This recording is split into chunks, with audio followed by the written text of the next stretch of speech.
രോമങ്ങൾ ഞാൻ കണ്ടപ്പോ ഇത് യഥാ തലമുടി നരക്കൽ മരണത്തിന്റെ ലക്ഷണമാണെന്നറിഞ്ഞപ്പോ തങ്ങൾ മരിക്കുമെന്നോർത്തപ്പോ ജിബ്രീലിന്റെ വരവ് നിൽക്കുമെന്ന് ചിന്തിച്ചപ്പോ ഈ ഖുർആൻ അവതരണം നിലയ്ക്കുമെന്നോർത്തപ്പോ കരഞ്ഞു പോയി നബിയേ. നബി സല്ലല്ലാഹു അലൈഹി വസല്ലമ തങ്ങൾ പറയുന്നു, ആയിഷ, ഞാൻ ഒന്ന് രണ്ട് കാര്യം നിനക്ക് പറഞ്ഞു തരട്ടെ. ഒരു ശരീരത്തിൽ നിന്ന് ആത്മാവങ്ങ് പിരിഞ്ഞാൽ ഈ ആത്മാവ് ഏറ്റവും കരയുന്ന സമയം എപ്പോഴാ നിനക്കറിയുമോ? ആത്മാവ് കരയുമെന്ന് അല്ലാഹുവിന്റെ റസൂൽ പഠിപ്പിച്ചത് സഹീഹുൽ ബുഖാരിയിലുണ്ട്. ഖദ്ദിമൂനി ഖദ്ദിമൂനി ആദിരി എന്നൊക്കെ എന്നൊക്കെ പറഞ്ഞ് കരയുമെന്ന് ബുഖാരിയിലുണ്ട്. പക്ഷെ ഏറ്റവും കൂടുതൽ കരയുന്നത് എപ്പോഴാ നിനക്കറിയുമോ?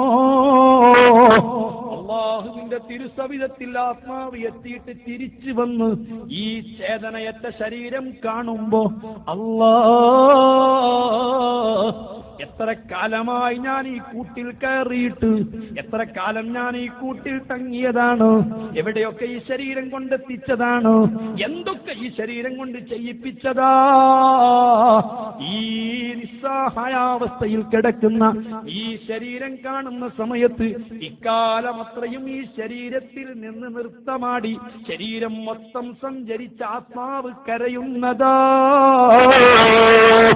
രണ്ടാമത് ആയിഷ, നിനക്കറിയുമോ, ഈ മയ്യത്ത് സ്വല്പസമയം കഴിഞ്ഞ് കുളിപ്പിക്കാൻ വേണ്ടി എടുക്കുമ്പോ ഈ ആത്മാവ് അവിടെ മൂലയിൽ നിൽക്കുന്നുണ്ട്. ചെറുപ്പക്കാരെ മറക്കണ്ട, ആത്മാവിനെ നീ കഫൻ ചെയ്തിട്ടില്ല, ആത്മാവിനെ നീ കുളിപ്പിക്കുന്നില്ല, ആത്മാവിനെ നീ മറവ് ചെയ്യുന്നില്ല, ആത്മാവിനെ നീ ഒന്നും ചെയ്യുന്നില്ല. ആത്മാവ് ആ ഭാഗത്തവിടെ നിൽക്കുകയാണ്. ഈ കുളിപ്പിക്കാൻ വേണ്ടി മയ്യത്തെടുക്കുമ്പോൾ ഈ ആത്മാവ് പറയുകയാ, ആയിഷ, എന്റെ കുടുംബാംഗങ്ങളെ, എന്റെ കൂട്ടുകാരെ, ഈ ശരീരത്തെ ഏറ്റവും സ്നേഹിക്കുന്ന ദയവുള്ള സങ്കടമുള്ള ആളുകളല്ലാതെ തൊട്ടുപോകരുത്. അതുകൊണ്ടാണ് നല്ല ആരോഗ്യമുള്ളൊരു മനുഷ്യനാണെന്ന് കരുതി ഒരു മയ്യത്ത് ഒറ്റക്കെടുത്ത് വെക്കരുത്, ഒറ്റക്ക് കുളിപ്പിക്കരുത്. വളരെ മയത്തിനും വളരെ സൗമ്യതയോടുകൂടി മാത്രമേ മയ്യത്ത് പെരുമാറാൻ പാടുള്ളൂ. ഈ ആത്മാവ് എത്ര പ്രയാസപ്പെട്ടുകൊണ്ടാണ് ഈ ശരീരത്തിൽ നിന്ന് പിരിഞ്ഞത്. ഈ ശരീരം അതാ കിടയപ്പെട്ട പഞ്ഞി പോലെ വേദനിച്ചതാണ്. അതുകൊണ്ട് വളരെ സൗമ്യതയിലല്ലാതെ തൊട്ടുപോകല്ല. മയ്യത്തിന് അതാ വെറും കൈ കൊണ്ട് തൊടാൻ പാടില്ല. ഒരു മയ്യത്തിന് ഒന്നിലധികം ആളുകൾ ഒരക്കാൻ പാടില്ല.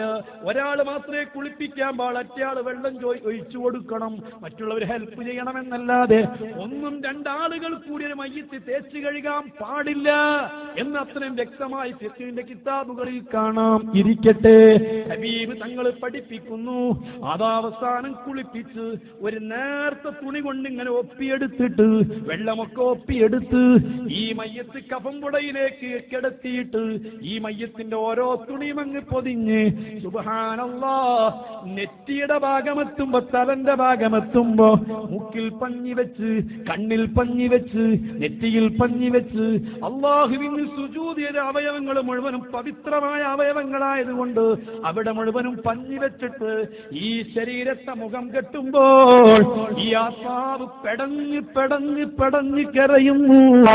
മൂടല്ല, പൊതിയല്ല.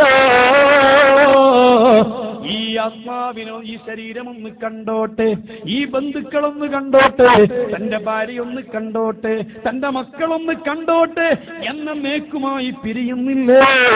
അടുത്ത 2 കൊല്ലം 10 കൊല്ലത്തേക്കുള്ള പിരിച്ചിലല്ല, ആയിരക്കണക്കിന് കൊല്ലങ്ങളിലേക്കുള്ള പിരിയല. ഒന്ന് കണ്ടോട്ടെ എന്ന് പറഞ്ഞ് നിന്റെ ആത്മാവ് അവിടെ കടന്ന് കരയുമെന്ന് അല്ലാഹുവിന്റെ റസൂൽ നിർത്തി. ആയിഷ, നിനക്ക് കേൾക്കണോ? ഈ ആത്മാവ് അതങ്ങനെ കഫൻ ചെയ്തിട്ട് മയ്യത്ത് സ്ട്രെച്ചറിൽ കിടത്തി, മയ്യത്ത് കട്ടിലിൽ കിടത്തി, മയ്യത്തിന്റെ മൂടിയിട്ടിട്ട് ഈ മയ്യത്ത് വീട്ടിൽ നിറക്കുമ്പോ നിങ്ങളെ വളരെ വീട്ടിലും കട്ടിൽ വന്നു പോയിട്ടുണ്ടാവാം. കാറ് വരാത്ത വീടുകളുണ്ട്, ബസ് വരാത്ത വീടുകളുണ്ട്. വീടുകളുണ്ട്, വാഹനങ്ങൾ കയറാത്ത വീടുകളുണ്ട്. എന്നാൽ ഈ കട്ടില് കയറാത്ത വീടുകളില്ല. ഇന്ന് കയറിയില്ലേ മോനെ, നാളെ വരുന്നതാ നിന്റെ വീട്ടിൽ വരുന്ന വാഹനമാ.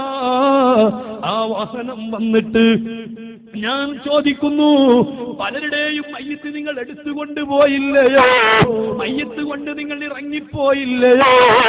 എന്നാൽ നിങ്ങൾക്ക് കേൾക്കണോ, ജീവിതത്തിൽ ഒരു കളവ് പറയാത്ത മുഹമ്മദ് മുസ്തഫ, 90,000 അത്ഭുതങ്ങൾ കാണിച്ചു തന്ന മുഹമ്മദ് മുസ്തഫ, ചരക്കല്ലുകളെ കൊണ്ട് തസ്ബീഹ് ചൊല്ലിപ്പിച്ച് കേൾപ്പിച്ചു തന്ന മുഹമ്മദ് മുസ്തഫ, ആ ചന്ദ്രൻ താഴേക്ക് ഇറക്കിക്കൊണ്ടുവന്ന് പിളർത്തിയിട്ട് ആയിരക്കണക്കിന് ആളുകൾക്ക് കാണിച്ചു കൊടുത്ത മുഹമ്മദ് മുസ്തഫ, പാമ്പിനെ കൊണ്ട് സംസാരിപ്പിച്ച മുഹമ്മദ് മുസ്തഫ, അതേ ചെന്നായെ കൊണ്ട് വാചാലമായി പ്രഭാഷണം നടത്തിയിട്ട് ആയിരക്കണക്കിന് സ്വഹാബികളെ കേൾപ്പിച്ച മുഹമ്മദ് മുസ്തഫ.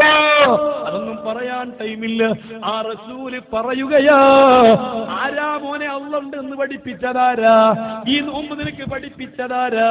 ഈ മാസം നിനക്ക് പവിത്രമാണെന്ന് പറഞ്ഞു തന്നതാരാ? ഇന്നത്തെ രാത്രിക്ക് പ്രത്യേകതയുണ്ട് എന്ന് ആര് പറഞ്ഞത് കൊണ്ടാ നീ വിശ്വസിച്ചത്? ആരാ നിനക്ക് ഈ ഖുർആൻ അല്ലാഹുവിന്റെ കലാമാണെന്ന് പറഞ്ഞു തന്നത്? ഈ വിശുദ്ധ ഖുർആൻ കണ്ടുപിടിച്ചവര് കൂട്ടത്തിലുണ്ടാവാം, വ്യഭിചരിച്ചവര് കൂട്ടത്തിലുണ്ടാവാം, നിസ്കാരം ഉപേക്ഷിച്ചവര് കൂട്ടത്തിലുണ്ടാവാം. അതേ സമയത്ത് ഈ വിശുദ്ധ ഖുർആൻ നിന്ദിച്ച ആരെങ്കിലും കൂട്ടത്തിലുണ്ടോ? ആരും ഈ ഖുർആൻ നിന്ദിക്കലില്ല. ഈ ഖുർആനെ എല്ലാവരും ബഹുമാനിക്കുന്നു. ഒരു ദിവസം 80 കോടി ജനങ്ങൾ വായിച്ചു കൊണ്ടിരിക്കുന്ന ഒരു ഗ്രന്ഥമുണ്ടെങ്കിൽ ഈ വിശുദ്ധ ഖുർആൻ. ഈ ഖുർആൻ പടച്ച റബ്ബിന്റെ വചനമാണെന്ന് ആരാ നിന്നെ പഠിപ്പിച്ചത്? മുഹമ്മദുർ റസൂലുള്ളാഹ്. ആ റസൂലാ മോനെ പറയുന്നത്. ആരാ നിനക്ക് നരകമുണ്ടെന്ന് പഠിപ്പിച്ചു തന്നത്? ആരാ നിനക്ക് സ്വർഗമുണ്ടെന്ന് പഠിപ്പിച്ചു തന്നത്? ആരാ നിനക്ക് ഈ കാര്യങ്ങളൊക്കെ പഠിപ്പിച്ചു തന്നത്? ഈ ദീനാരാ നിനക്ക് പഠിപ്പിച്ചു തന്നത്? ഒരു വ്യക്തിയല്ലേ, ഒരു മഹാവ്യക്തിത്വമല്ലേ? അതാരാ? മുഹമ്മദുർ റസൂലുള്ളാഹ്. ആ റസൂലാ മോനെ പറയുന്നത്. നിന്റെ വീട്ടിന് മയ്യത്ത് കട്ടിൽ വന്നിട്ടുണ്ടോ? നിന്റെ വീട്ടിൽ നിന്നൊരു മയ്യത്ത് ഇറങ്ങിയിട്ടുണ്ടോ? നിന്റെ ഉപ്പയെ മയ്യത്തെടുത്ത് കൊണ്ടുപോയിട്ടുണ്ടോ? ഏതൊരു മയ്യത്തും വീട്ടിൽ നിന്ന് ഇറങ്ങുമ്പോ ആ കട്ടിലിന്റെ മുകളിൽ ഒരു പുതപ്പ് കൊണ്ട് പുതക്കാറില്ലയോ? ആ പുതപ്പിന്റെ മീതെ ആ മയ്യത്തിന്റെ ആത്മാവ് ഇരിക്കുകയാണ്. ഇരുന്നിട്ട് ആ ആത്മാവ് നോക്കുന്നത് എങ്ങോട്ടാണെന്നറിയോ? ആ വീട്ടിൽ നിന്ന് ഇറങ്ങുമ്പോ എത്ര സൗന്ദര്യമുള്ള വീടുകൾ, എത്ര സൗകര്യമുള്ള വീടുകൾ, എന്തെല്ലാം സംഘടിപ്പിക്കപ്പെട്ട, ഏതെല്ലാം രൂപത്തിൽ അലങ്കരിക്കപ്പെട്ട വീടുകൾ. ആ വീടുകളിലേക്ക് നോക്കുമ്പോൾ സുബ്ഹാനല്ലാഹ്, ആ വീട്ടിന്റെ ജനലുകൾ പിടിച്ചുകൊണ്ട് അതാ പിടിച്ചു മുറുക്കിയിട്ട് സങ്കടം പിടിച്ചടക്കി കരയുന്ന പെണ്ണുങ്ങളില്ലയോ? അവിടുന്ന് ഉയരുന്ന ദീർഘാർത്ഥനാഥങ്ങളില്ലയോ? സങ്കടങ്ങളില്ലയോ? ഈ മയ്യത്തിറക്കി കൊണ്ടുപോകുമ്പോ കട്ടിലേറ്റി കൊണ്ടുപോകുന്ന മയ്യത്തിലേക്ക് നോക്കിയിട്ട് ദീർഘശ്വാസം വിട്ടുകൊണ്ട് കരയുന്ന പെണ്ണുങ്ങളില്ല, കുട്ടികളില്ല, അതേ മുതിർന്നവരില്ല. ആ കരയുന്ന ആളുകളെ കൊള്ള നോക്കിയിട്ട് ഈ കട്ടിലിന്റെ പുറത്തുള്ള ഒരു വാക്കുണ്ട്, മറക്കണ്ട. നാളെ നിന്റെ വീട്ടിൽ നിന്നൊരു മയ്യത്തിറക്കുന്ന സമയത്ത് നിന്നോട് പറയുന്നതാ. ഒരു മയ്യത്ത് വീട്ടിൽ നിന്ന് കൊണ്ടുപോയിട്ടുണ്ടോ? പറയാതിരുന്നിട്ടില്ല. ഇനി കൊണ്ടുപോകുന്നുണ്ടോ? പറയാതിരിക്കൂല. പറഞ്ഞതാരാ?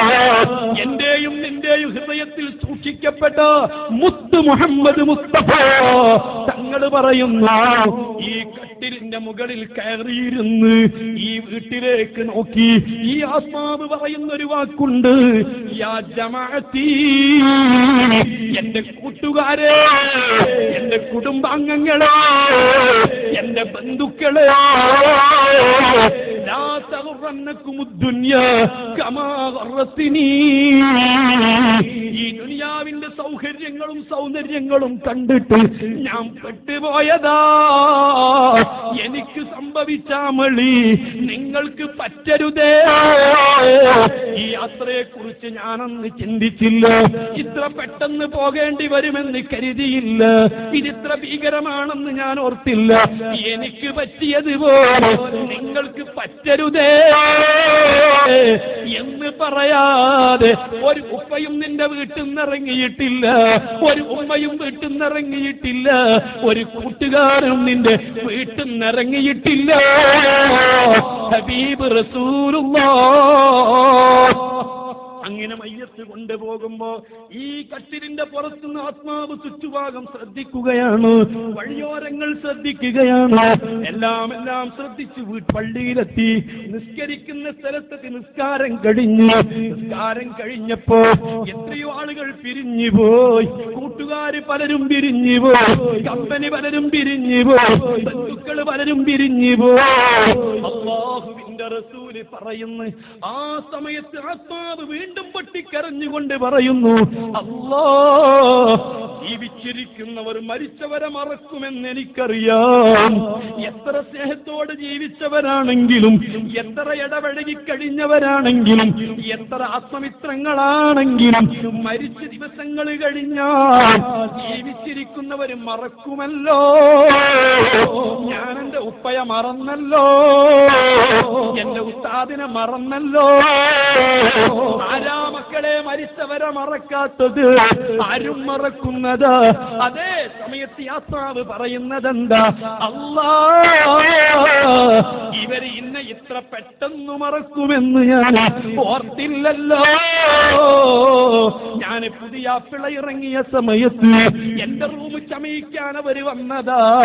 എന്റെ പുതിയ പിള്ള ഇറക്കം ഒരു ക്യാമറയിൽ പകർത്തിയതാ. ഇടയ്ക്കിടയ്ക്ക് അവരത് അനുസ്മരിക്കുന്നതാ.